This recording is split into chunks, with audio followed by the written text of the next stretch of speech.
You've probably seen the signs, right? National Park, Wildlife Sanctuary, Community Reserve. They all sound super important, and they are. But what do those labels actually mean? Let's dive in and unlock what's really going on behind these crucial conservation terms. This is the big one, isn't it? The question that trips up so many of us. I mean, they seem pretty similar, but the distinction between them is actually fundamental to how conservation works on the ground. By the end of this, I promise you'll know exactly how they differ. Okay, before we get into all the different labels, we need to understand the big idea behind all of them. It's called in situ conservation. It's a bit of a technical term, but the concept is really simple. The best way to save a species is to protect the entire natural home it lives in. This is the why that drives the creation of every single protected area we're about to talk about. So here's our game plan to get to the bottom of this. We'll start with the legal blueprint, then we'll tackle that classic parks versus sanctuaries debate. After that, we'll see how local communities got involved, zoom in on the highest level of protection for tigers, and finally, see how this all fits on a global scale. So, where do these labels even come from? You know, it's easy to think they just sort of popped up over time, but the truth is, they all come from one single, really powerful piece of legislation that created the entire framework we have today. And here it is, the Wildlife Protection Act of 1972. This is the bedrock, the absolute cornerstone. Think about it. At a time of really rapid industrialization, this was a groundbreaking move. It gave the government the power to declare, manage, and protect these vital natural spaces. Seriously, everything we're discussing today flows from this one visionary law. All right, let's get to the main event. What is the actual difference between a national park and a wildlife sanctuary? We're going to break this down nice and clear so it really sticks, and it all boils down to one core idea. And that core idea is surprisingly simple. A national park is designed to protect everything inside its borders: the landscape, the plants, the animals, the whole shebang, the entire ecosystem. A wildlife sanctuary, on the other hand, is usually created with a particular species in mind, like, say, the critically endangered great Indian bustard. So one is a holistic, big-picture approach, and the other is superspecies specific. Now, this difference in focus directly translates to the rules you'll find on the ground. As you can see here, national parks have a much greater degree of protection. Human activities, or what's technically called biotic interference, are almost completely prohibited. For example, you can't graze your livestock in a national park.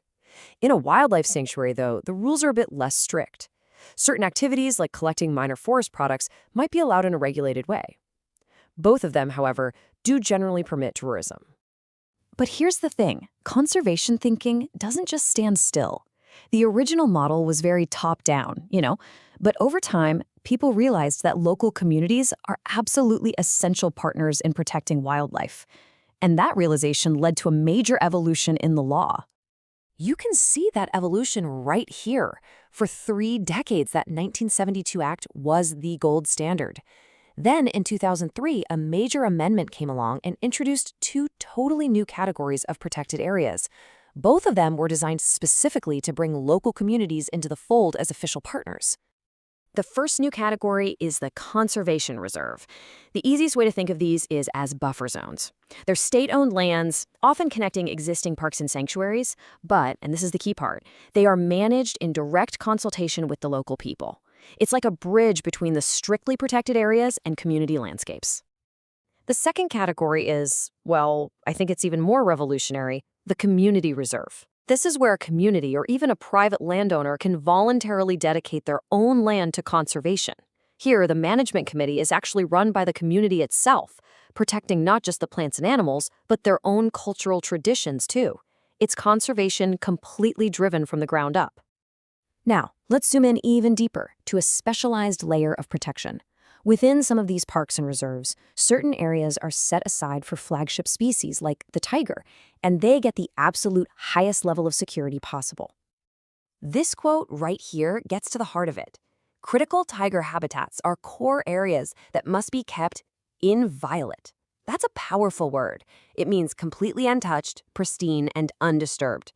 Because tigers need huge, secure areas to hunt and raise their cubs, these zones are identified using hard science, with the one single goal of giving them the space they need to thrive.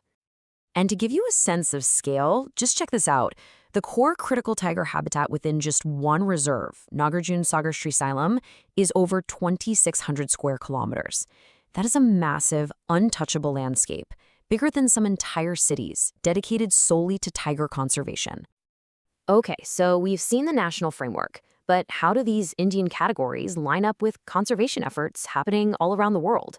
To understand that, we need to zoom out and see how this all fits into a global standard.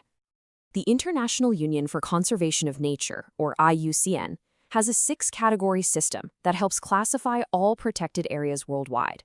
It's like a universal language for conservation. And as you can see, India's national parks fit perfectly into Category 2.